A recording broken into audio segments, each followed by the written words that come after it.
यासीमा लामखुट्टे रेपेलेन्ट स्प्रे अब बजारमा सर्वत्र उपलब्ध छ। प्राकृतिक जडीबुटी तेलहरूको सम्मिश्रण, बेसार तथा फ्रेन्च तुलसी तेल समेत प्रयोग गरिएको द्रव्यम लिक्विड कोल्ड बाम रुगाखोकी लागेमा, नाक बन्द भएमा, टाउको दुखेमा र दुखेको ठाउँमा समेत मालिस गर्न मिल्ने प्रभावकारी लिक्विड कोल्ड बाम, साथै प्राकृतिक जडीबुटी तेलहरू मिश्रित यासीमा लामखुट्टे रेपेलेन्ट स्प्रेको प्रयोग गरी डेङ्गु, मलेरिया जस्ता डरलाग्दा लामखुट्टेबाट हुने संक्रमणबाट जोगियौं। आजैदेखि द्रव्यम लिक्विड कोल्ड बाम र यासीमा लामखुट्टे रेपेलेन्ट स्प्रे प्रयोग गरी ढुक्क हुनुहोस्। सम्पर्कका लागि आयुष हर्बल केयर प्राली, सिनामङ्गल, काठमाडौँ। Phone number 980111 25999।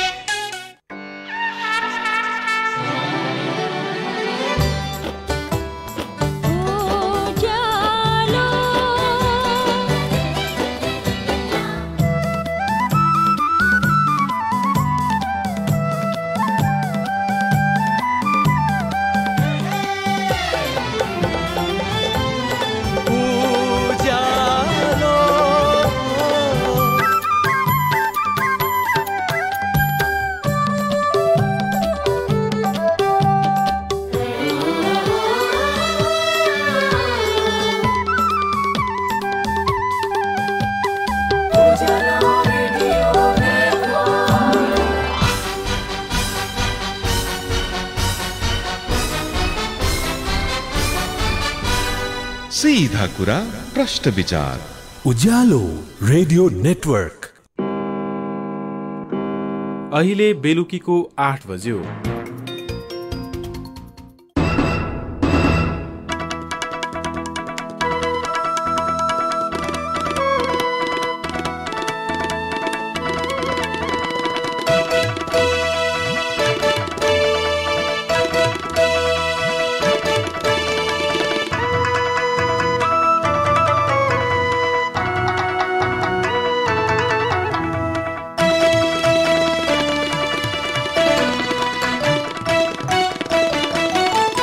उज्यालो रेडियो नेटवर्कसँगै उज्यालो अनलाइन र मोबाइल एप्लिकेसनबाट एकसाथ प्रसारण भइरहेको नेपाल दर्पणमा साथी मल्लिका थापासँगै भोजेन्द्र बस्नेतको नमस्कार।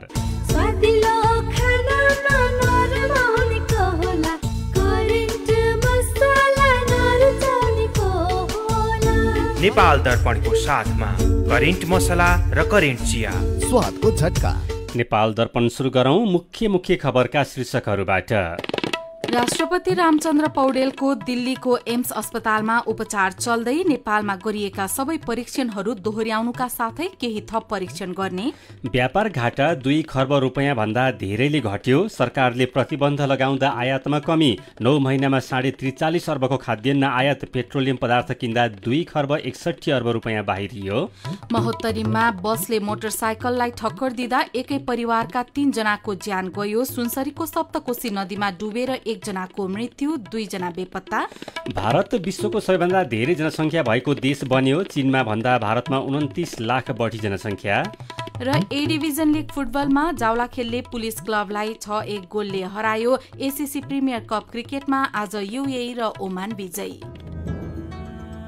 सुनिश्चित भविष्य मात्र होइन बचत, आर्थिक स्वतन्त्रता हो, आत्मविश्वास हो, आत्मा सम्मान हो, सम्पन्न जीवन हो। बचत बचत गरौँ, बचत गरौँ, बचत गरौँ, बचत गरौँ। धेरै छन् बचतका खुशीहरू, बचत गरौँ। ग्लोबल आइएमए ब्याङ्क, सबैका लागि ब्याङ्क। Hawai international hospital. बिना अपरेसन, पायल्स, फिसर, फिस्टुलाको अत्याधुनिक नयाँ प्रविधि मार्फत सफल उपचार गरिन्छ। हवाई इन्टरनेसनल हस्पिटल प्राली, चाबहिल, काठमाडौँ। फोन 01 45 81 616 98 64 25 82 83। नेपाल दर्पणमा अब खबरको सिलसिला। राष्ट्रपति रामचन्द्र पौडेलको भारतको नयाँ दिल्लीमा रहेको अखिल भारतीय आयुर्विज्ञान संस्थान एम्समा उपचार भइरहेको छ। छाती र पेटमा समस्या देखिएपछि उहाँलाई बिहान श्री एयरको एयर एम्बुलेन्स मार्फत भारत लगिएको हो। राष्ट्रपति पौडेलको भिआइपी आइसियूमा राखेर उपचार भइरहेको छ। उपचारमा एम्स अस्पतालका प्लमोनरी क्रिटिकल केयर तथा स्लिप मेडिसिन विभागका प्रमुख प्राध्यापक डाक्टर अनन्त मोहन र आइसियू विज्ञ डाक्टर पुनित मिश्रको टोली संलग्न रहेको राष्ट्रपतिको सचिवालयले जनाएको छ। टोलीले नेपालमा गरिएका सबै परीक्षणहरू दोहोर्याउनुको साथै केही थप परीक्षण पनि गर्ने बताएको छ। राष्ट्रपति पौडेल पेटमा समस्या देखिएपछि गएको चैत 18 गते त्रिवी शिक्षण अस्पतालमा भर्ना हुनुभएको थियो। चैत 22 गते डिस्चार्ज हुनुभएका राष्ट्रपति पौडेललाई अस्ति सोमबार पुनः अस्पताल लगिएको थियो। अस्पतालले यसपटक उहाँलाई निमोनिया भएको र एन्टिबायोटिकले काम नगरेको जनाएको छ। निमोनियाको उपचार नेपालमै हुने भए पनि एन्टिबायोटिकले प्रभावकारी काम नगरेको कारण उहाँलाई उपचारका लागि दिल्ली लगेको राष्ट्रपतिको सचिवालयले जनाएको छ। राष्ट्रपति पौडेलसँग निजी चिकित्सक डाक्टर नीरज बम, परिवारका सदस्य र 7 जना चिकित्सकको टोली पनि छ। सबैजसो रोगको नेपालमै उपचार हुने भए पनि मन्त्री, प्रधानमन्त्री, राष्ट्रपति जस्ता उच्च पदमा रहेका नेताहरूको उपचार देशको ढुकुटी प्रयोग गरेर विदेशमा गरिएको भन्दै चर्को आलोचना हुँदै आएको छ। यसअघि पूर्व प्रधानमन्त्रीहरू केपी शर्मा ओली, झलनाथ खनाल, सुशील कोइराला, गिरिजाप्रसाद कोइराला लगायतको पटक पटक विदेशमा उपचार भएको थियो। पूर्व राष्ट्रपतिको पनि विदेशमा उपचार गरिएको थियो, तर राष्ट्रपतिलाई एयर एम्बुलेन्स प्रयोग गरेर विदेशमा लगिएको भने यो पहिलो पटक हो। नेपालको व्यापार घाटा 2 खर्ब रुपैयाँ भन्दा धेरैले घटेको छ। आयातमा कमी आएपछि चालू आर्थिक वर्षको 9 महिनामा व्यापार घाटा पोहोरको तुलनामा 2 खर्ब 23 अर्ब रुपैयाँ अर्थात 17.6% घटेको हो। अघिल्लो आर्थिक वर्षको साउनदेखि चैतसम्म 13 खर्ब 6 अर्ब रुपैयाँ व्यापार घाटा भएकोमा यो वर्ष 10 खर्ब 83 अर्ब रुपैयाँ घाटा भएको छ। यो वर्ष आयातमा पनि 2 खर्ब 66 अर्ब रुपैयाँ अर्थात 18.8%ले कमी आएको छ। 9 महिनामा 12 खर्ब 1 अर्ब रुपैयाँको वस्तु तथा सेवा आयात भएको भन्सार विभागले जनाएको छ। यस्तै निर्यातमा पनि 42 अर्ब रुपैयाँ अर्थात 26.34%ले कमी आएको छ। अघिल्लो आर्थिक वर्षको 9 महिनामा 1 खर्ब 60 अर्ब रुपैयाँको निर्यात भएकोमा अहिले 1 खर्ब 18 अर्ब रुपैयाँको मात्रै वस्तु नेपालबाट अन्य देशमा गएको छ। साउनदेखि चैतसम्मको 9 महिनामा नेपालले विभिन्न देशबाट 43 अर्ब 53 करोड रुपैयाँको खाद्यान्न आयात गरेको छ। यस्तै 25.5 अर्ब रुपैयाँको फलफूल र तरकारी, 71 अर्ब रुपैयाँको घिउ तेल, 2 खर्ब 61 अर्ब रुपैयाँको पेट्रोलियम पदार्थ, 45.5 अर्ब रुपैयाँको प्लास्टिक, 1 खर्ब रुपैयाँको फलाम लगायतका वस्तु आयात भएको छ। निर्याततर्फ सबैभन्दा धेरै 10 अर्ब रुपैयाँको चिया कफी, 26 अर्ब रुपैयाँको घिउ तेल, 8 अर्ब रुपैयाँको कपडा र 7 अर्ब रुपैयाँको फलाम लगायतका वस्तु निर्यात भएका छन्।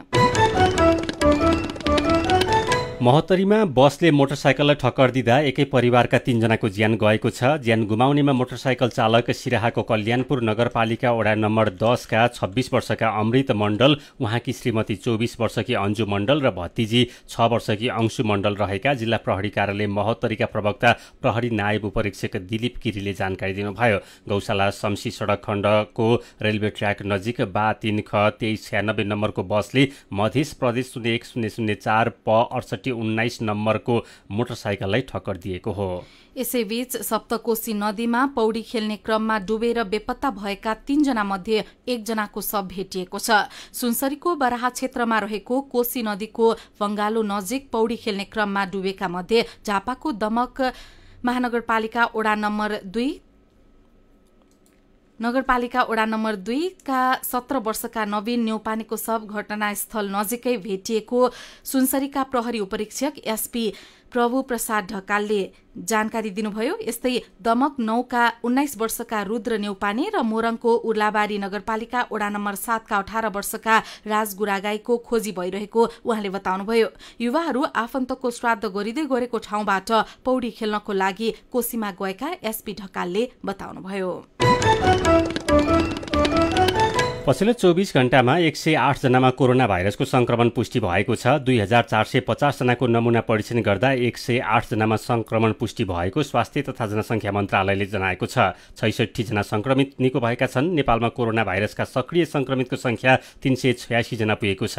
अहिले काठमाडौँ उपत्यकामा संस्थागत आइसोलेसनमा 29 जना, आइसियुमा 7 जना र भेन्टिलेटरमा 3 जनाले उपचार गराइरहेका छन्। यसैबीच स्वास्थ्य तथा जनसङ्ख्या मन्त्रालयले कोरोना भाइरस संक्रमण देखिएमा 7 दिनसम्म अनिवार्य आइसोलेसनमा बस्न आग्रह गरेको छ। मन्त्रालयका सहप्रवक्ता डाक्टर समीर कुमार अधिकारीले कोरोना भाइरस संक्रमणको कारणले ज्वरो आएमा र सास फेर्न समस्या भएको अवस्थामा 7 दिनसम्म अनिवार्य आइसोलेसनमा बस्न आग्रह गर्नुभएको हो।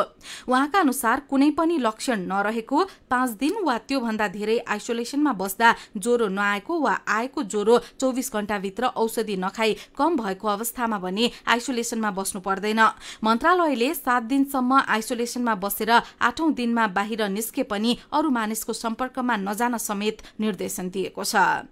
यसैबीच केही दिनदेखि फैलिरहेको डढेलो आज झनै बढेको छ। यसबेला देशका 31 वटा जिल्लाका 234 ठाउँमा डढेलो लागिरहेको वन तथा भू संरक्षण विभागले जनाएको छ। दाङमा मात्रै 42 ठाउँमा डढेलो लागिरहेको छ। यस्तै प्युठानका 28, अर्घाखाँचीका 16, सुर्खेतका 16 र मकवानपुरको 14 ठाउँमा डढेलो लागिरहेको छ। बितेको 24 घण्टामा देशका 379 ठाउँमा डढेलो लागेको छ भने एक हप्तामा 763 ठाउँमा डढेलो लागिसकेको छ। केही दिन अघिसम्म तराई र मध्य पहाडी क्षेत्रमा रहेको डढेलो अहिले उच्च पहाडी र हिमाली क्षेत्रमा पनि देखिन थालेको छ। डढेलोसँगै प्रदूषण पनि उच्च भएको छ। केही दिन यता काठमाडौँ उपत्यका सहित तराई तथा देशको मध्य र पूर्वी भागमा बाक्लो तुवालोको तह देखिएको छ। यो वायु प्रदूषण भएको वातावरण विभागले जनाएको छ। यसैबीच आज पनि देशभर गर्मी कायमै रहेको छ। केही दिनदेखि बढिरहेको गर्मी आज पनि कायमै रहेको मौसम पूर्वानुमान महाशाखाले जनाएको छ। भैरवाको अधिकतम तापक्रम आज 42.2 डिग्री सेल्सियस भएको छ। भैरवाको अधिकतम तापक्रम हिजो 42.4 डिग्री सेल्सियस पुगेको थियो। यस्तै नेपालगञ्ज, सिमरा, जनकपुर लगायतका ठाउँको तापक्रम पनि आज 40 डिग्री सेल्सियसभन्दा बढिरहेको छ। दिपायल, धनगढी, विराटनगर लगायतका ठाउँको तापक्रम पनि 40 डिग्री सेल्सियस नजिक पुगेको छ। आज काठमाडौँको अधिकतम तापक्रम 32.8 डिग्री सेल्सियस पुगेको छ। हिजो 32.7 डिग्री सेल्सियस थियो। जल तथा मौसम विज्ञान विभागका अनुसार अप्रिलमा काठमाडौँको औसत तापक्रम 28.2 डिग्री सेल्सियस हुने गरेको छ। आजको तापक्रम औसतभन्दा 4.6 डिग्री सेल्सियसले धेरै हो। सीधा कुरा प्रश्न विचार, यो हो उज्यालो रेडियो नेटवर्क नेपाल दर्पणमा कुराकानीसँगै खबरको सिलसिला बाँकी नै छ, सुन्दै गर्नुहोला। एचआईभीका बारेमा खुलेर कुरा गरौँ। एचआईभी खराब आचरणको नतिजा नभई असावधानीको परिणाम हो, तसर्थ यसबाट बच्न असुरक्षित यौन सम्पर्क नराखौं। अन्य व्यक्तिले प्रयोग गरेका धारिला औजार जस्तै छुरी, दारी काट्ने ब्लेड प्रयोग नगरौं र रगत चढाउनु पर्ने अवस्था भएमा परीक्षण गरेको रगत मात्र चढाउँ। संक्रमित भइसकेकालाई समयमै उपचारमा लगाउँ र अकालमै हुन सक्ने मृत्युबाट जोगाउँ। समयमै उपचार गर्नाले संक्रमित गर्भवती महिलाले पनि स्वस्थ बच्चा जन्माउन सक्छिन्। Nepal youth foundation, 12+ Lumbini plus र मकवानपुर महिला समूह। ए नानी, तिमीले छोरीको जन्म दर्ता गरायौ? गराउला नि काकु, के को हतार छ र? राम राम राम राम, त्यसो भनेर हुँदैन नि नानी। जन्म, मृत्यु, बसाइसराई, विवाह, सम्बन्ध विच्छेद जस्ता व्यक्तिगत घटना 35 दिनभित्रमै वडा कार्यालयमा गएर दर्ता गराइहाल्नु पर्छ। व्यक्तिगत घटना दर्ता गरेपछि मात्रै सामाजिक सुरक्षा भत्ता प्राप्त गर्न, बालबालिकालाई स्कुल भर्ना गर्न, नागरिकता, पासपोर्ट र राष्ट्रिय परिचय पत्र नम्बर प्राप्त गर्न सकिन्छ। ओहो, हो र काकु, त्यसो भए त म आजै वडा कार्यालय गएर छोरीको जन्म दर्ता गरिहाल्छु। जन्म, मृत्यु, बसाइसराई, विवाह, सम्बन्ध विच्छेद जस्ता व्यक्तिगत घटना वडा कार्यालयमा सही विवरण दिई दर्ता गराऊ। नेपाल सरकार गृह मन्त्रालय, राष्ट्रिय परिचय पत्र तथा पञ्जीकरण विभाग, सिंहदरबार, काठमाडौँ।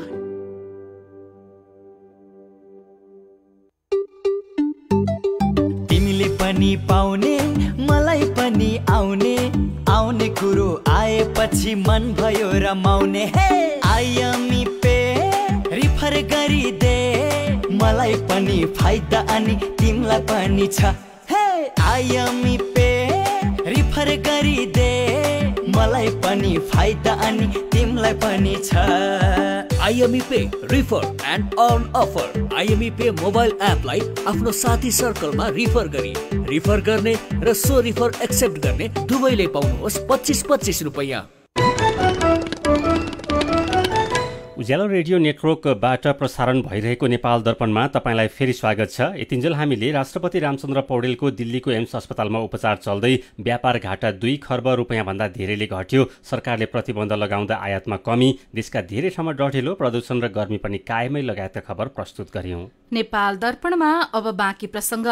एक वर्षमै सरकारको बेरुजु रकम 1,19 खर्ब रुपैयाँले बढेको छ। महालेखा परीक्षकको कार्यालयले सार्वजनिक गरेको 60औं प्रतिवेदन अनुसार अहिलेसम्म सरकारी बेरुजु रकम 9,59,79,70,07,00,000 रुपैयाँ पुगेको छ। यसमध्ये 3,72,43,45,13,00,000 रुपैयाँ कार्यवाही गरी तत्काल टुङ्गो लगाउनुपर्ने खालको बेरुजु हो। महालेखाको प्रतिवेदनले सरकारी लापरवाही, खर्चमा अनियमितता, भ्रष्टाचार र ढिला सुस्तीमा कमी नआएको देखाएको छ। पटक पटक म्याद थप्दा पनि ठेक्का अधुरै, गौरवका आयोजनाको प्रगति सुस्त, उठाउनुपर्ने रोयल्टी र कर नउठाएको, मनलाग्दे कर छुट दिएको, शालिग र भ्यू टावरमा अरबौं रुपैयाँ खर्च गरेको जस्ता अनियमितताका विषय पनि महालेखाले उठाएको छ।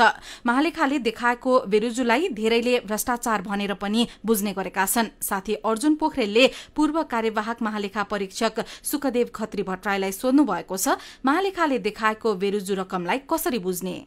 बेरुजु भन्नाले चाहिँ नि प्रचलित नियम कानुन भन्दा बाहिर गएर सार्वजनिक खर्च व्यवस्थापनमा भएका बेथितिहरू जति हुन आउँछ त्यसलाई नै बेरुजुको रूपमा बुझ्नुपर्छ। हामीले असुल गर्नुपर्ने बेरुजु अलिक गम्भीर किसिमको मानिन्छ, त्यो गम्भीर हो। 4-5वटा क्याटेगोरी छ, तर मुख्यतया चाहिँ नि अनियमित, पेशकी र असुल गर्नुपर्ने भनेर 3वटा चाहिँ नि हाम्रो आर्थिक कार्यविधि कानुनले चाहिँ उल्लेख गरेको छ। आम नागरिकको कुरा छोडौँ, सांसदहरूले नै संसदमा यति अरब रुपियाँ बेरुजु छ, विदेशी ऋण किन चाहियो भन्ने सम्मका कुराहरू सुनिरहेका छौँ। यी कुराहरूलाई हेर्दाखेरि बेरुजु र भ्रष्टाचारमा अब ठ्याक्कै हामीले कसरी बुझाउन सक्ने? अहिले महालेखा परीक्षक कार्यालयले जति अङ्क देखाएको छ त्यो अङ्क सबै नै असुल गर्नुपर्ने, सबै नै हिनामिना अथवा सबै नै भ्रष्टाचार, त्यो चाहिँ कदापि पनि होइन। यो एउटा किनभनेदेखि यसलाई प्रष्ट गर्न सकिरहेको छैन। अब फेरि महालेखाको बेरुजुलाई भ्रष्टाचार भन्न नि मिल्दैन। तर कतिपय के छ भने दुई किसिमले हेर्नुपर्छ। एउटा तथ्याङ्कगतीय कुराहरू आफ्ना ठाउँमा छन्, अनि अर्को सिस्टममा जुन आक्रमण भइरहेको छ, सिस्टम करप्सनको कुरोमा चाहिँ नि महालेखाले अहिले 1 दशक यता विशेष गरी महालेखाको रिपोर्ट अध्ययन गर्ने जो कोहीले पनि पहिचान गर्न सक्नुहुन्छ। अहिले सिस्टम करप्सनका कुराहरू धेरै महालेखाले उजागर गर्यो। यो चाहिँ एउटा महालेखाले चाहिँ रिपोर्टमा फड्कै मारेको छ। अब यसमा आयोजना प्रमुखहरूको नियुक्ति, सरुवा बढुवा, समयमा आयोजना प्रमुखहरू नखटाइनु, यी कारणहरूले कतिको भूमिका खेल्छ हाम्रो यो बेरुजुमा? एकदमै। अब यसलाई विशेष गरी खर्च व्यवस्थापनमा र राजस्व व्यवस्थापन दुईटै 1.5 खर्बभन्दा माथि खर्च गर्ने, पुँजीगत खर्च गर्ने यो भौतिक योजना मन्त्रालय हो। विगतमा हेर्नुहोस्, भौतिक योजना मन्त्रालयमा भौतिक योजना मन्त्रीजीले सचिव र चाहिँ नि महानिर्देशक, सडक विभागको महानिर्देशक व्यापक रूपमा सर्व गर्नुभएको छ। त्यो के को लागि गर्यो, किन गर्यो, त्यो त अब आफै बन्ला। मैले यो कुरो अलिकति सिम्बोलिक मात्रै राखेँ हुँ। भनेपछि त्यसले गर्दा मेरो पाला होइन भन्ने, अनि मन्त्रीले आफ्नो अनुकूल चाहिँ नि सचिव र डिजी ल्याउने, अनि आयोजना प्रमुख राख्ने, भनेपछि यो धेरै भयो छ। मन्त्रीजीहरूको सरुवा अथवा सचिवजीले गरेका, महानिर्देशकले गरेका आयोजना प्रमुखहरूको सरुवाले प्रभावित पार्छ। जुन व्यथितिहरू भन्नुभयो, यी व्यथिति त पहिला हामीले केन्द्र सरकारका सुन्थ्यौँ, माथि सुन्थ्यौँ। अहिले यी सबै तलतिर गएको तथ्याङ्कले नै देखाउँछन्। जस्तो पालिकाको बेरुजुको कुरा गर्ने हो भने अहिले 42 अर्बभन्दा धेरै चाहिँ पालिकाको सङ्घीय सरकारपछि पालिका नै रहेछन्। यी अब माथिका यी व्यथितिहरू सबै तलतिर सर्दै गएका हुन्। माथि देखेर जस्तै अब यसलाई हेर्नुहोस् न, यो जुन माथि अर्थ मन्त्रालयले अबन्द बजेट राखेपछि स्थान निकालिरहन थाल्यो, अनि भइपरि आर्थिक सहायता यिनीहरूले गर्न थाले। अनि हिजो केन्द्रीय निकायहरूमा चाहिँ नि समयमा काम नहुने, पुँजीगत खर्च नहुने, विभिन्न किसिमका हुने प्रभावित, त्यो अहिले स्थान निकायमा सरेर गएको छ होइन। अब अहिले स्थान निकायमा चाहिँ विभिन्न किसिमका सुविधाहरू लिने, विभिन्न किसिमका त्यो बसेर बैठक बसेर भत्ता लिने। अब गाडी नै नभएको ठाउँमा गाडी ड्राइभरहरू चाहिँ आफ्नो अनुकूलका मान्छे अब त्यहाँ ती ठाउँका स्थानीय निर्वाचित पदाधिकारीले गर्ने। अनि स्थानीय निकायमा अघिल्लो सालको उसमा आएको छ 206 जना ठेकेदारहरू त स्थानीय निकायमा चाहिँ निर्वाचित भएर आउनुभयो भनेको छ। अब उहाँहरूले के गर्नुहुन्छ, डोजर विकास गर्नुहुन्छ, अनि आफ्ना कति ठाउँमा त आफ्ना भाइ भतिजाको डोजर हुने, त्यो ल्याएर प्रयोग गर्ने भन्ने कुरोहरू छ। अर्थ मन्त्रालयले चाहिँ क्याबिनेटबाटै पास गराएर मितव्ययिता भनेको छ, मितव्ययिता कार्यान्वयन गर्ने भनेर उता राष्ट्र प्रमुख भनौँ अथवा कार्यकारी प्रमुखले चाहिँ सल्लाहकार नियुक्ति गर्नुभएको छ। सल्लाहकार अब कति त्यो सल्लाहकार भने मन्त्री सरको सुविधा पाउँछन् उनले। उहाँ हुनुहुन्थ्यो पूर्व कार्यवाहक महालेखा परीक्षक सुखदेव खत्री भट्टराई। नेपाल दर्पणमा खबरकै सिलसिला। नेपाल पर्यटन बोर्डले म्यानमारको राजधानी एगुनबाट भइरहेको गौतम बुद्ध अन्तर्राष्ट्रिय विमानस्थलमा सिधा हवाई सेवा सञ्चालनको लागि पहल गरेको छ। बौद्ध धर्मावलम्बी भएको देश म्यानमारबाट सिधा उडान गर्न सकेमा लुम्बिनीको पर्यटन प्रवर्धन गर्न सकिने अपेक्षासहित पर्यटन बोर्डले नेपाल म्यानमार सिधा उडानको पहल गरेको हो। यसका लागि बोर्डले हिजो नेपालका लागि म्यानमारका राजदूत र म्यानमारका लागि नेपाली राजदूत सहित सरकारवालाहरूसँग काठमाडौँमा उच्च स्तरीय छलफल सम्पन्न गरेको छ। छलफलका क्रममा नेपाली पक्षले म्यानमारबाट भैरवामा सिधा उडानको लागि म्यानमार तयार भएमा सहयोगका लागि तयार रहेको बताएको छ। नेपालले म्यानमारको टोलीलाई थप प्रक्रिया अघि बढाउन आग्रह गरेको छ। छलफलका क्रममा लुम्बिनी विकास कोषका उपाध्यक्ष मैत्य साक्य पुताले नेपाल र म्यानमार बीच सुमधुर सम्बन्ध रहेको उल्लेख गर्दै सिधा उडान हुन सके म्यानमारबाट लुम्बिनी आउने पर्यटकहरू बढ्ने बताउनुभयो। संस्कृति पर्यटन तथा नागरिक उड्डयन मन्त्रालयका सहसचिव बुद्धिसागर लामिछानेले म्यानमारको राष्ट्रिय एयरलाइन्सले गौतम बुद्ध विमानस्थलमा उडान गर्न नेपालको तर्फबाट विभिन्न छुट सुविधा तथा अन्य आवश्यक सहयोग गर्न आफूहरू तयार रहेको बताउनुभयो। जवाफमा नेपालका लागि म्यानमारका राजदूत सेन ओले सिधा उडान गर्ने बारे आफूहरू सकारात्मक रहेको उल्लेख गर्दै यसको प्राविधिक पक्षको अध्ययनपछि नयाँ सम्भावनाबारे जानकारी गराउने प्रतिबद्धता व्यक्त गर्नुभएको छ।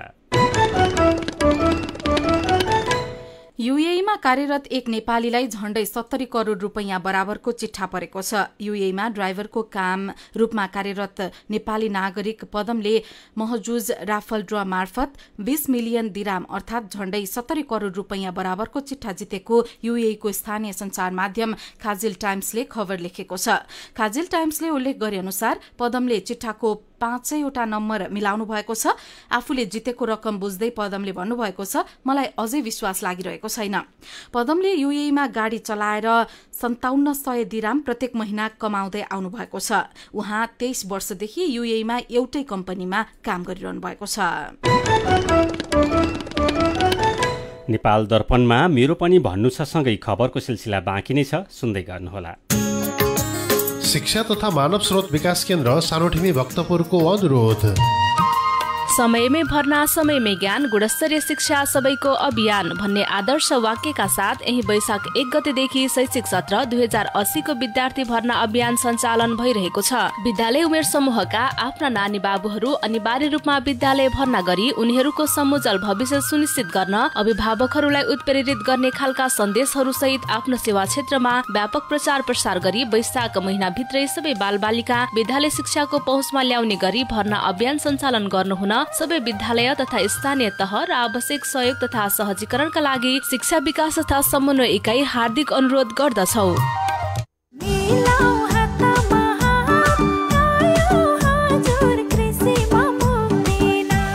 अब कृषि सम्बन्धी सम्पूर्ण सेवा तथा सामग्रीहरू पाउनुहोस् एकै ठाउँमा।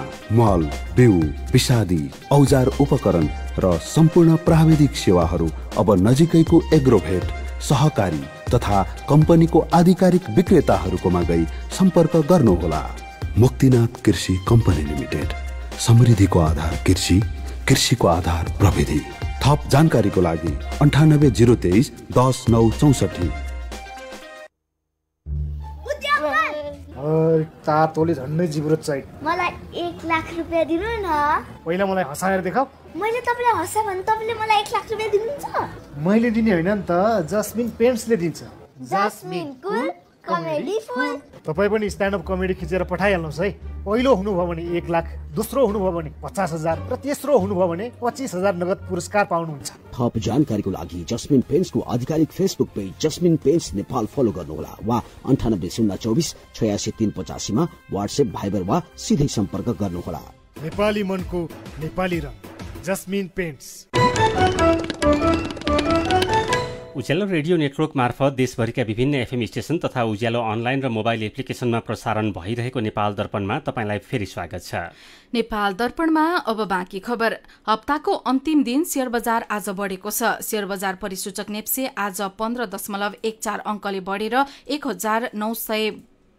1920.13 बिन्दुमा पुगेको छ। म्युचुअल फण्ड बाहेक सबै समूहको शेयर सामान्य बढेको छ। 273 वटा कम्पनीका 25,79,000 किता शेयर 87 करोड 21 लाख रुपैयाँमा कारोबार भएका छन्। त्रिभुवन विश्वविद्यालय शिक्षण अस्पताल महाराजगञ्जमा 10औं कलेजो प्रत्यारोपण सफल भएको छ। कलेजो प्रत्यारोपण सर्जन डाक्टर रमेश सिंह भण्डारी नेतृत्वको टोलीले शिक्षण अस्पतालमा हिजो 10औं प्रत्यारोपण गरेको हो। त्रिवी शिक्षण अस्पतालमा 2076 सालको जेठ 18 गते पहिलो पटक कलेजो प्रत्यारोपण भएको थियो। अङ्ग प्रत्यारोपण मध्ये कलेजो प्रत्यारोपणलाई बढी जटिल मानिन्छ। नेपालमा वर्षको झण्डै 200 जनाको कलेजो प्रत्यारोपण गर्नुपर्ने बिरामी रहेका अनुमान छ, तर डाक्टर भण्डारीका अनुसार अपेक्षा अनुसार कलेजो प्रत्यारोपण सेवा अगाडि बढ्न सकेको छैन। राष्ट्रिय भिटामिन ए अभियान आजदेखि सुरु भएको छ। अभियान अन्तर्गत 6 महिनादेखि 5 वर्ष मुनिका बालबालिकालाई भिटामिन ए क्याप्सुल र जुकाको औषधि खुवाइँदैछ। स्वास्थ्य तथा जनसङ्ख्या मन्त्रालयका अनुसार अभियान आज र भोलि 2 दिनसम्म सञ्चालन हुनेछ। मन्त्रालयले देशभरिका बालबालिकालाई पाएक पर्ने स्वास्थ्य चौकीमा लगी बालबालिकालाई भिटामिन ए र जुकाको औषधि खुवाउन अभिभावकहरूलाई अनुरोध गरेको छ। दाङमा 2 जना महिलालाई जबरजस्ती यौन धन्दामा लगाएको आरोपमा होटल सञ्चालक पक्राउ परेका छन्। कामको खोजीमा पुगेका 2 महिलालाई जबरजस्ती यौन धन्दामा लाग्न बाध्य बनाएको आरोपमा लमही बजारको B&B होटल सञ्चालक नुमराज भूषाललाई पक्राउ गरेको जिल्ला प्रहरी कार्यालय दाङले जनाएको छ। लमजुङमा आगो निभाउने दमकल अभाव भएको छ। 4वटा नगरपालिका र 4वटा गाउँपालिका रहेको लमजुङमा धेरै पालिकासँग दमकल अभाव रहेको कोहाला सोथर गाउँपालिकाका अध्यक्ष सूर्यप्रसाद गुरुङले बताउनुभयो। उहाँले पालिकाभित्र दमकल आवश्यक रहे पनि बजेट अभावले खरिद गर्न नसकेको बताउनुभयो। आगलागी भइहालेमा बेसी सहर नगरपालिकाबाट दमकल लानुपर्ने बाध्यता भएकोले आगो निभाउन जान समय लाग्ने बेसी सहर नगर प्रमुख गुमान सिंह अर्यालले बताउनुभयो। डोल्पाको तोइजुमबाट लुकीछिपी यार्सा गुम्बा टिप्न जाने 13 जना पक्राउ परेका छन्। यार्सा सिजन खुल्नु अगाडि नै पाटनमा छिर्न खोज्ने 13 जनालाई फोक्सुन्डो राष्ट्रिय निकुञ्ज र रामबाण गुल्मको संयुक्त गस्ती टोलीले पक्राउ गरेको निकुञ्जका प्रमुख संरक्षण अधिकृत लाल बहादुर भण्डारीले जानकारी दिनुभयो। मेरो पनि भन्नु छ। चैत महिनामा 61,000 भन्दा धेरै नागरिक विदेशीय शीर्षकको खबर उज्यालो अनलाइनमा पढेर बाबुराम खनालको प्रतिक्रिया छ। सरकारले नेपालमै रोजगारी दिने बताइरहँदा हजारौं युवा विदेशिएका छन्। स्वदेशमै रोजगारी दिने कार्यक्रम कागज र भाषणमा बाहेक अन्त कतै छैन। प्रमुख कुवरले लेख्नु भएको छ, स्वदेशमा रोजगारीको सृजना गर्न औद्योगिक तथा कृषिमा आधुनिकीकरण गर्दै वास्तविक किसान तथा उद्यमीलाई मात्र अनुदान दिनुपर्छ। रामनारायण सिंह लेख्नुहुन्छ, काम र माम नपाएर नागरिकले विदेशिनुपर्ने बाध्यता छ, तर नेता र सांसदहरू भने विदेश भ्रमणमा रमाइरहेका छन्। नेताहरूको विदेश भ्रमण मोहप्रति टिप्पणी गर्दै दिलीप फेजोङ भन्नुहुन्छ, नेताहरू चन्द्रमा नै घुमेर आए पनि केही सिकेर आउने होइनन्, उही देशको पैसा मात्रै सिद्धिने हो। संवैधानिक परिषदको आजको बैठकमा प्रधान न्यायाधीश नियुक्तिको विषयमा छलफल भए पनि कुनै निर्णय नभएको बारे शैलेश श्रेष्ठले लेख्नु भएको छ। प्रधान न्यायाधीश नियुक्तिमा किचलो नहुनुपर्ने हो, सायद यहाँ पनि भागबण्डा र बार्गेनिङ चलिरहेको होला। अनि कोरोना भाइरसको संक्रमणका कारण ज्यान गुमाउनेको संख्या बढ्न थाल्यो भन्दै दिलबहादुर थापाले लेख्नु भएको छ। पछिल्लो समय कोरोनाबाट संक्रमित हुने बिरामीको संख्या बढेसँगै ज्यान गुमाउनेको संख्या पनि बढ्दै गएको छ। हामी सबै सचेत, सजग र चनाखो हुने बेला आएको छ। त्यसैले जथाभावी भीड़भाड़ नगरौं र जनस्वास्थ्यका मापदण्ड पालना गरौं। विचारका लागि तपाईलाई धन्यवाद। मेरो पनि भन्नु छ। मेरो पनि भन्नु छ प्रस्तुत गर्दै हुनुहुन्थ्यो साथी सञ्जिता देवकोटा। नेपाल दर्पणमा अब विदेशको खबर। भारत विश्वको सबैभन्दा बढी जनसंख्या भएको देश बनेको छ। संयुक्त राष्ट्रसंघीय जनसंख्या कोष UNFPA ले भारतलाई सबैभन्दा बढी जनसंख्या भएको देशको सूचीमा सूचीकृत गरेको हो। UNFPA को पछिल्लो विवरण अनुसार भारत चीनभन्दा 29 लाख बढी जनसंख्या भएको देश बनेको छ। UNFPA को the state of world population report 2023 मा भारतको जनसंख्या 1 अर्ब 42 करोड 86 लाख र चीनको जनसंख्या 1 अर्ब 42 करोड 57 लाख रहेको उल्लेख छ। सन् 1950 मा संयुक्त राष्ट्रसंघले जनसंख्या तथ्याङ्क संकलन र जारी गर्न थालेपछि भारतको जनसंख्याले चीनलाई उछिनेको यो पहिलो पटक हो। प्रतिवेदन अनुसार सरदर आयुमा भने भारत भन्दा चीन अगाडि छ। चीनमा महिलाको सरदर आयु 82 वर्ष तथा पुरुषको 76 वर्ष छ भने भारतमा महिलाको सरदर आयु 74 र पुरुषको 71 वर्ष रहेको UNFPA लाई उद्धृत गर्दै समाचार संस्था PTI ले जनाएको छ। अब खेल खबर। शहीद स्मारक ए डिभिजन लिग फुटबलमा जावलाखेल युथ क्लबले नेपाल पुलिस क्लबलाई 6-1 गोलले हराएको छ। च्यासल मैदानमा भएको खेलमा पुलिसका हिसुबु थपलिया र एनकोटो मोसाबीले 2-2 गोल गरे। जावलाखेल 10 खेलमा 19 अङ्कसहित शीर्ष स्थानमै रहेको छ। 5 अङ्क भएको पुलिस पुछारमा छ। आजै दशरथ रङ्गशालामा भएको खेलमा एपिएफले मसिन्द्र फुटबल क्लबलाई 1-0 गोलले हराएको छ। उसका अर्मान्ड बियाडोमले गोल गरे। एपिएफ 14 अङ्कसहित 8औं र मसिन्द्र 11 अङ्कसहित 9औं स्थानमा छन्।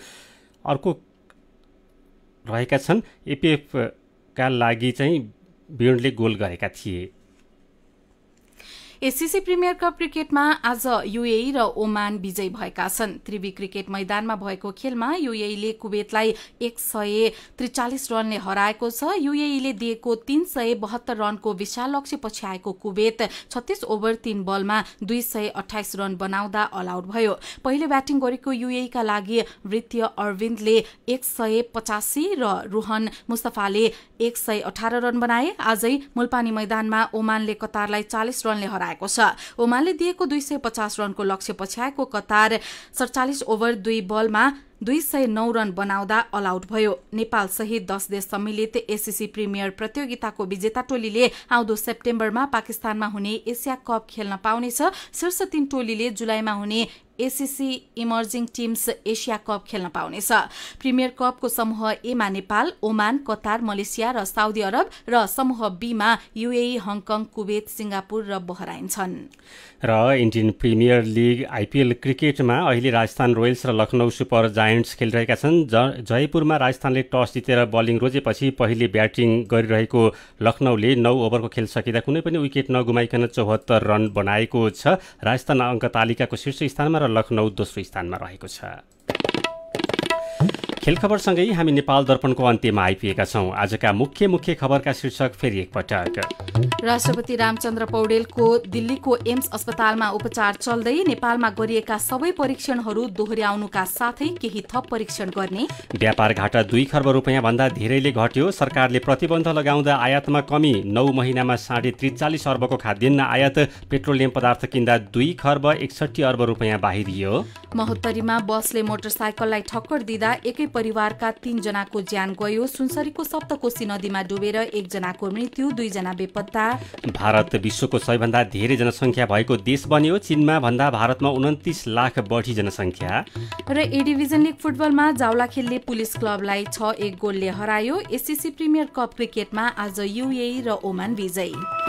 आजको नेपाल दर्पण सकिएको छ। प्राविधिक साथी सङ्घर्ष विष्टसँगै हामी मल्लिका थापा र भजेन्द्र बस्नेत पनि बिदा हुन्छौं। उज्यालोको मोबाइल एप्लिकेसन र अनलाइनमा प्रसारण भइरहेका रेडियो र अनलाइनका सामग्री भाइबरमा पनि उपलब्ध छन्। सुक्खा समयमा आगलाईको जोखिम धेरै हुने भएकोले आगो बाल्ने वस्तुको सुरक्षित प्रयोग गरौं। नमस्कार।